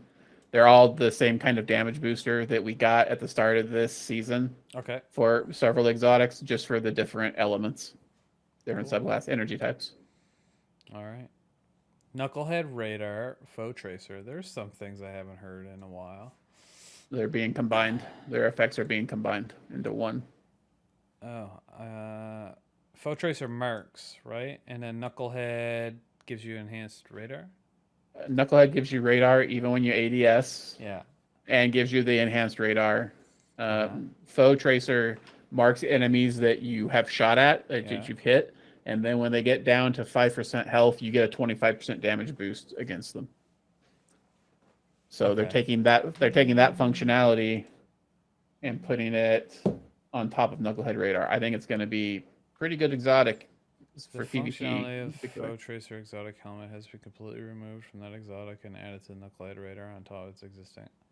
Oh, and then Foe Tracer is getting something completely new? Yeah, it's going to be completely new exotic. Oh, very That's neat. cool. Lucky Raspberry doesn't really matter. It's I've never more wore consistent, that in my life. more consistent arc damage shenanigans. Now you don't have to jolt them to trigger the jolt lightning. The big one for hunters is Renewal Grasp. They're removing the Duskfield Grenade cooldown penalty when you use Renewal Grasps. They're removing it entirely. Yeah, because so everybody stopped using them. Yep. Because they were useless. So they're like, oh, my bad. Maybe we took a step too far on that one. So they're back on the menu again. All right, that's funny. So I read most of this stuff, and from what I've gathered, is people are angry about suspend time for hunters, shackle, or well, just I guess shackle grenades in general. Yep. And Titans didn't get enough nerfs, right? Is that what I gathered from these? They didn't talk about Antaeus at all, which people are, of course, up in arms about. Yeah. But once again, you mentioned it's only strong right now because everything else got nerfed around it. Yes, because PvP players always have to bitch about something, right? If it wasn't Antaeus wards, they'd be bitching about something else ruining Crucible like they always do. But we've talked about all this other stuff before. Like I'm pretty sure they've mentioned this in the past: the barricade going up, the health going down, the resistance to compensate for it for PvE. So that way, basically, it's only a PvP nerf.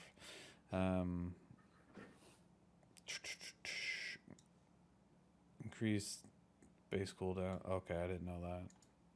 But whatever, it's 50 more seconds. You'll be all right. Knockout reduced bonus versus players from 50 to 30. Yeah, anyway, Titans got a little nerfed, and Stasis got a little nerfed. But Stasis suspend it's a little bit of a crutch. I don't want to say it's too much, but it's really strong. It's really strong. So, Strand suspend? Yeah. It's too spammable. Yeah. For the amount of time you get. This is suspend duration, and it's even. Wait, hold on. I didn't read all this, but it's even for non-champion PvE combatants. So yeah, champions still get held up for 8 seconds. Champions will get. It says when I read this, it says reduce base suspend duration versus 3 non-champion seconds. PvE. Oh, okay. So there's 3 seconds on champions. Okay, that's big nerf. Okay. Chair, you run a lot of PvE and raids and stuff. What do you think about Strand getting severely nerfed? I don't see enough of it in raids in the first place. So I think it's going to be even less now. There's a lot of it. Maybe out of 6 of us, there's usually maybe 1 that will do it in raids. Yeah, that makes sense. Their supers aren't damagey. Yeah, especially for bosses that are far away, anything in King's Fall, except for maybe the Ogre. And then you have things even in DSC, you're usually far away, except for on Aatrax maybe, but it's just not a super that's usable. Maybe for ad clear, but that's about it. Strand is used a lot more in high-end PvE, like GM stuff. Yeah. So GM, I see that a lot. Nightfalls, that type of stuff. I think that's going to take a big hit, especially, okay, the champion's down from 8 to 3 seconds, 4 with threat of continuity. Okay, that's the aspect. I think it'll take a hit, but I even think 4 seconds is pretty I think good, it's still especially if you're a usable, hunter. honestly. Because a hunter Because if can you concentrate spam. fire, Yeah. I feel Yeah. like the play will go from having just 3 strand characters To run through splitting it up a little GMs bit. to Yeah. have a strand, or because strand even is still going two, to be possibly. strand is still going to be good for an emergency. We're about to die. Please throw a shackle grenade. Yeah. While stasis is going to do your heavy lifting for locking things down for longer. Yeah. The problem is stasis and strand don't work together. It's really frustrating if you're the strand user, especially if you have like a Bleak Watcher Warlock on your team, because they don't actually aim their stasis. It just shoots at whatever. And one little tickle, like one little ball tickle from a Bleak Watcher on a suspended enemy knocks them out of the suspension. It's so frustrating. Oh, really? Interesting. Yeah, it does. Yeah, just one little hit. Huh. Doesn't matter. He doesn't even need to be frozen yet. So you'll be standing there. You'll suspend him. You see the projectile coming over, taps him in the kneecap, and you're in a GM, and he's an overload, and he fucking just murders you to hell, and there's nothing you can do about it. It'll be one of those things that's either one or the other, but not both. Yeah. Well, so I can foresee wanting to do a GM with one warlock who's got Bleak Watchers and Osmiomancy gloves, and having that be the primary ad control.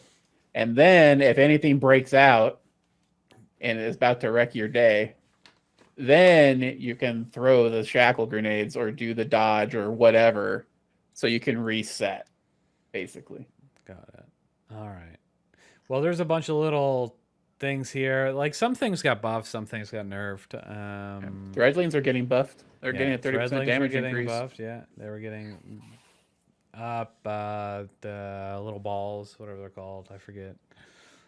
Little Melees are getting buffed. Tangles. Yeah, they're getting a buff.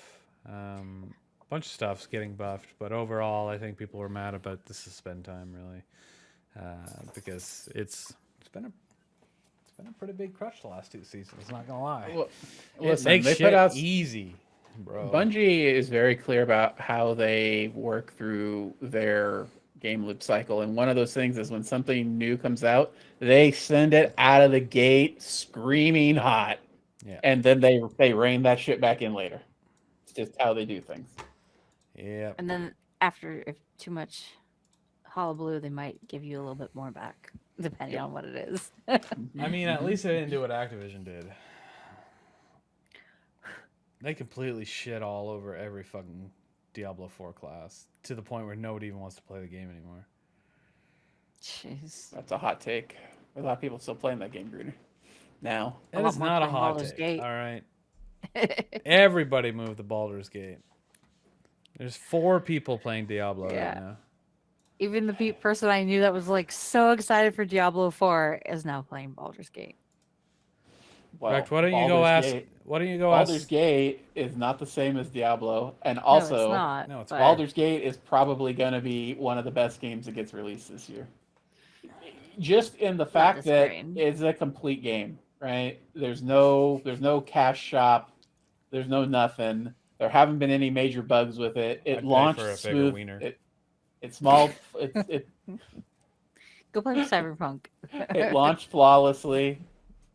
Well, yeah, so you can have your bigger wiener in Cyberpunk, but at launch you also have cars falling out of the sky, or your car randomly taking off into the sky, all right, and doing barrel rolls that it's not supposed to be able to do. I now have a flying car. All right, yeah, that's true. Anyway, yeah, you saw the discourse. You saw what happened. They came out with that nerf. Basically, everything felt like garbage, and it did. Like, I thought people were being dramatic. I went on.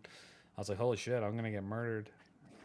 'Cause, I like, mean, it nothing, killed me playing the game for sure. nothing I do is any strong. In season 1, I even had I bought the premium, like the upgraded whatever shit. So I had like the premium battle pass with 25 levels.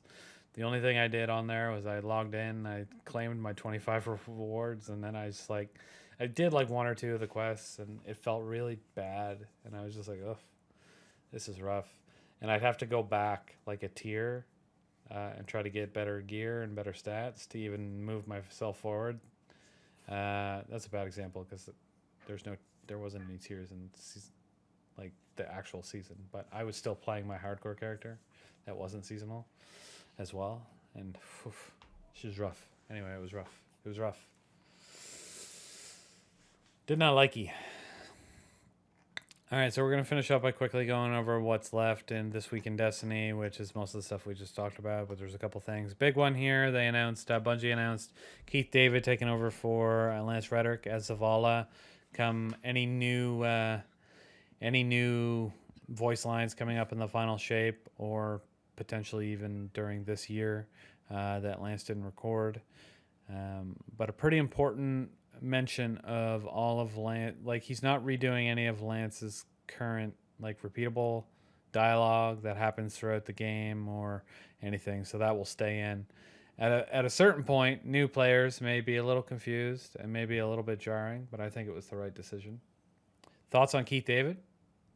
He's Great. a good voice actor. Yeah. He's the arbiter. So He's Goliath He's from Gargoyles. He's David Anderson from Mass Effect. See, everybody's got a memorable Yeah. character with him. He's been in so many things. He's he's such good. he is a good choice. Very good choice in my opinion. Yeah, they nailed the choice for sure, I think. It's good. It's good. I think it's a good choice. Definitely, like he's got a deep commanding voice like Lance Reddick did. It's definitely different, like quite a bit different. It's gonna be I can feel it now though. If the first line I hear, I'm gonna be like, well, that's weird. But it's gonna work. It's gonna work. This is not gonna be a Cade. This is not gonna be a Cade transfer, right? Because those two sound almost exactly alike. But we'll I'm give still Nolan excited. North a little credit. I'm sure he does a lot of voices. well, he probably made it sound like Cade or like Nathan Fillion. He did a great job of trying to necessarily sound eliminate, the dissonance that oftentimes happens when new actors take over the same voice roles. Like, if you didn't know that there was a voice actor change, a lot of people probably never knew. Yeah. Right? Seriously. Yeah, no, I agree 100%. I was a huge fan of the Uncharted games, so I knew that it was happening because I really like Nolan North. Nathan Fillion, hit or miss. I don't particularly care, but I'm glad he's coming back for Cade. I think he did do a better job as Cade. What were you saying? I don't remember. Sorry. No. It's fine. I got distracted by my dog. All right, it's all good. I forgot what we were talking about. Oh, yeah, Keith David, great choice. Good job, Bungie, and good job deciding to leave, like, not re-record over like Zavala's standard dialogue that's in game. Or use AI. Thank God. God. Nobody thought that. Nobody that's not a moron thought that was ever going to be like a reasonable solution. Somebody might have. But those people are stupid. That's my point. No. Fuck AI. Though it does make some funny videos. Those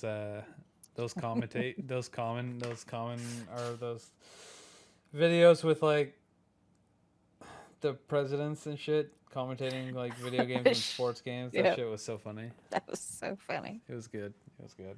I liked it. The president talking about which Pokemon is the. There's a thing here that there's actually a really funny one that I see on TikTok from now and again, and it's Ewan McGregor, Liam Neeson, and like Natalie Portman and Hayden Christensen all like rewatching the original trilogy of Star Wars and commenting on it as their characters. That's like funny. even though they're dead and whatnot. It's really good. It's really funny.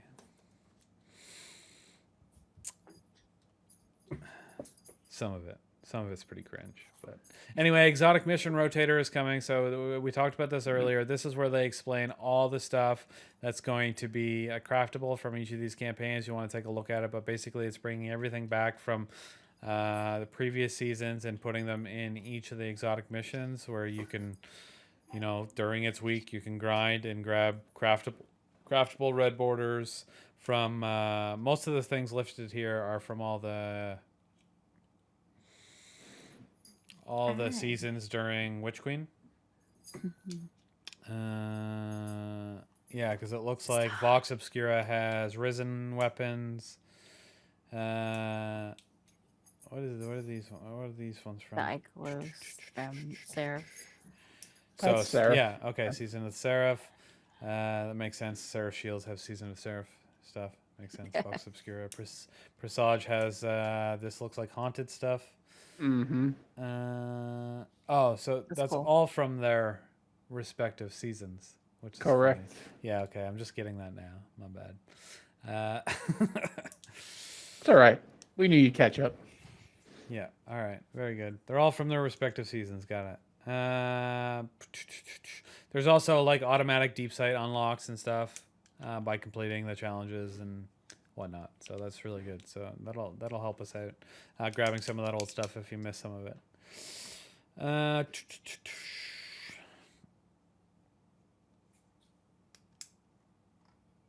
Dev Insights recap. Okay, we talked about that earlier. They're gonna age gate Bungie accounts, which is fine. Whatever, I don't care.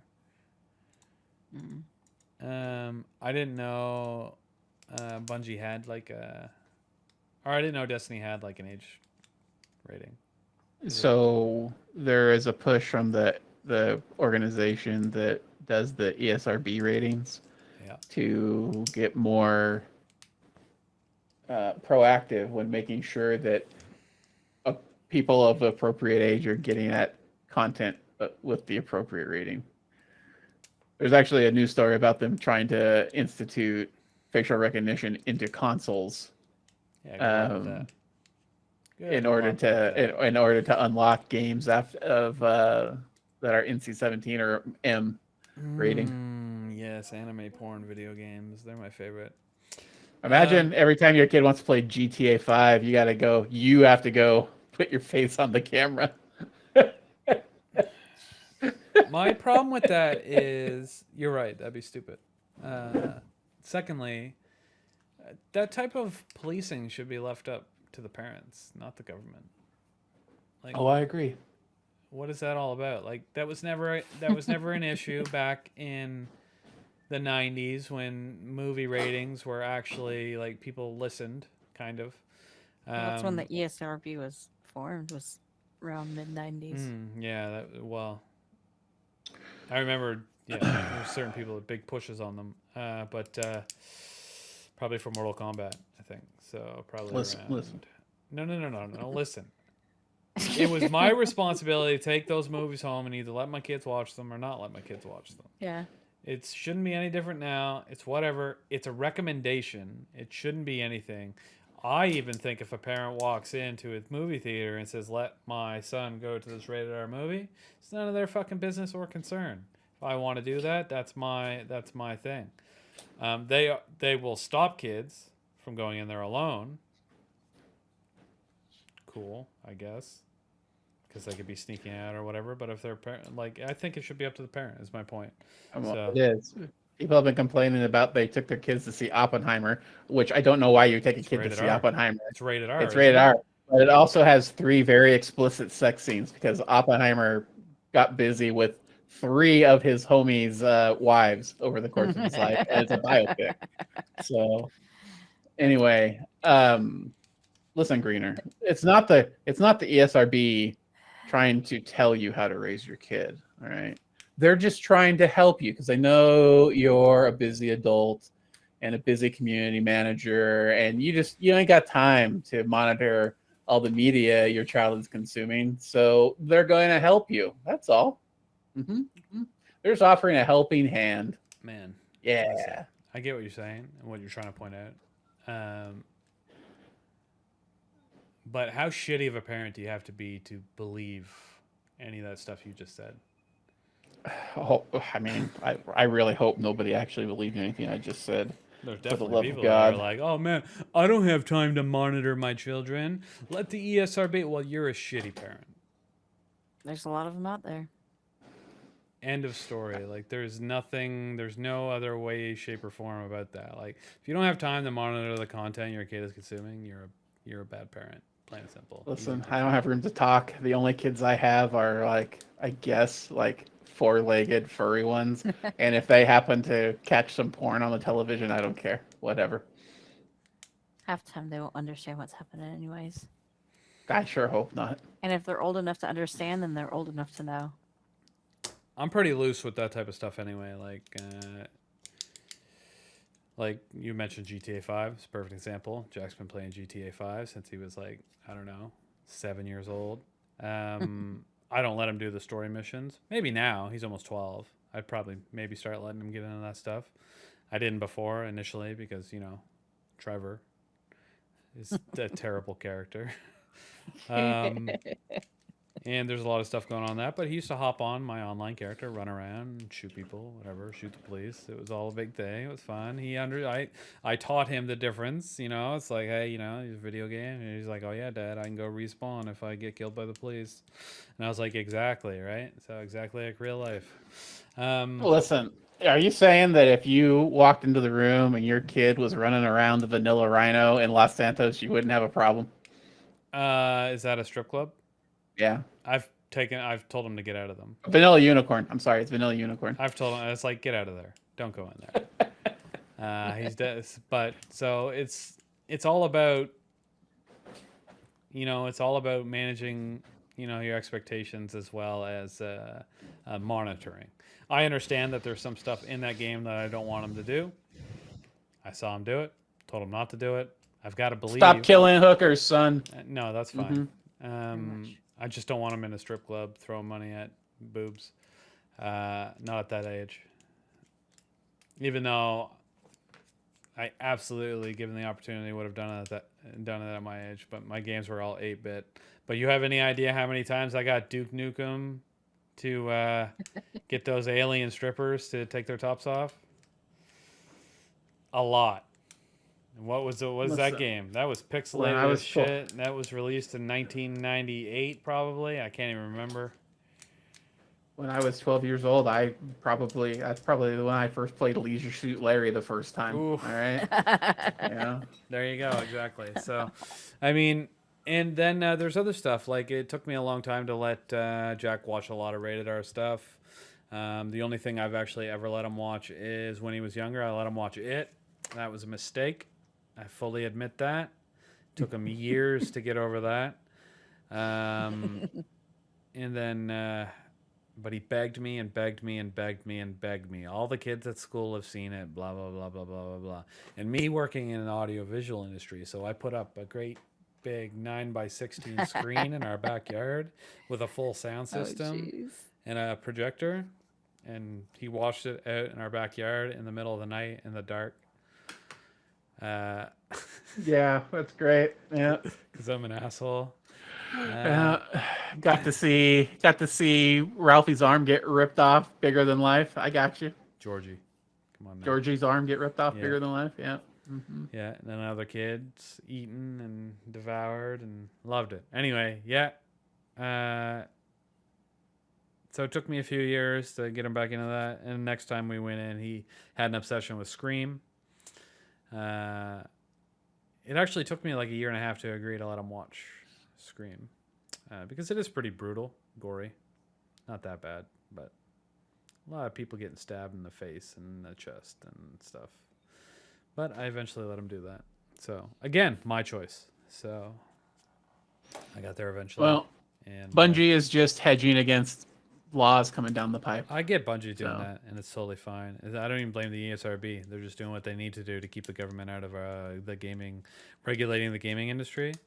But still, I think it should be our choice. So, and parents who agree with that will obviously just sign in and buy the shit for them anyway. So Pretty much. whatever. All right. All right. People are complaining. Yeah, Science Battlegrounds returned. Yeah, we got it. Get good. You People can do are it. whining I about it. believe. Yeah, I believe you can all do it. Oh, that's fucking cool. Sorry. What is this? No pictures? How boring. No animal There's some pictures. art, and there's no animals. Yeah, there's some art. there. Teman, what the fuck? Yeah, Timon, he's a fucking loser. Anyway, here's some nice art. We'll show the stream. I think it's really cool. I like the color scheme. Let's go, baby. This green Yeah, on the arms Pretty nice. and these strings, that looks sick. Oh, look at those knives. Yeah, that's the right class. All right, all right. Wow, that was a long one. We all knew it would be. There was a lot of stuff to get through. We kind of powered through some of it, but whatever. What can you do?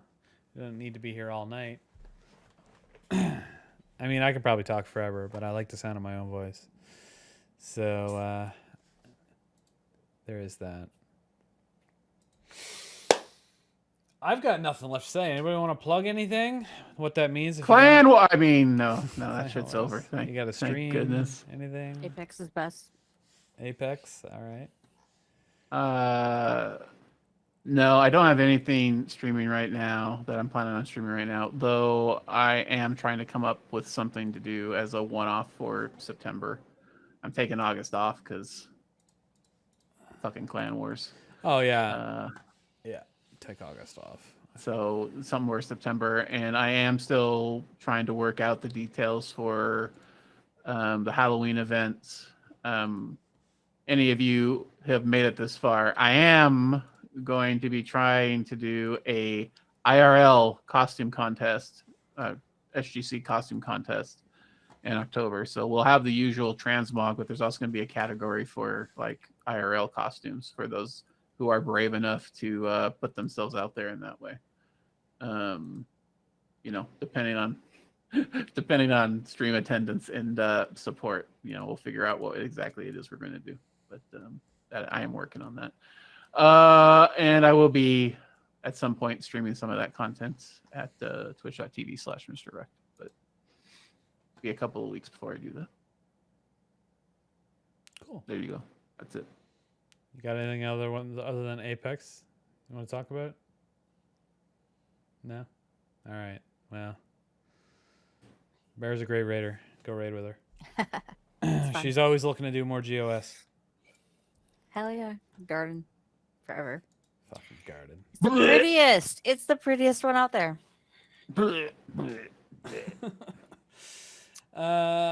All right. Well, you know what I'm going to plug? Just the Shrouded gaming community at all. If you somehow made it here and you're not a member of the community, well, we're a Destiny 2 community. Go join shroudedgaming.com/discord.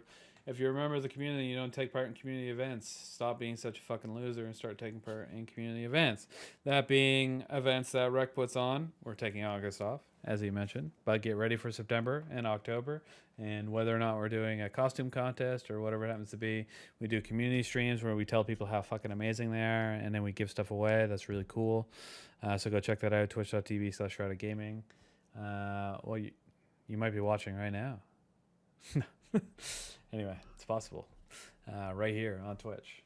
Anyway, that's about it. I was your host, Agreener. This is This Week at Shrouded. Thank you so much to Mr. Rect and Terra Bear. I keep looking at your name in the left corner and want to say that, and then I have to switch to something that I'm not sure if it's real. I wish I had my same name in Twitch, but someone took it. Okay. Those How bastards. dare they? Let's go mass report them. Everybody mass report. You know Bear what? Bear If you become... on Twitch. They haven't been active for 9 years. That's the Doesn't thing. matter. No, It sucks. what you need to do is you need to become a partner. I got my affiliated. I've been thinking about streaming again, honestly. So If you make it there, that's what happened to me. I was Shrouded GC.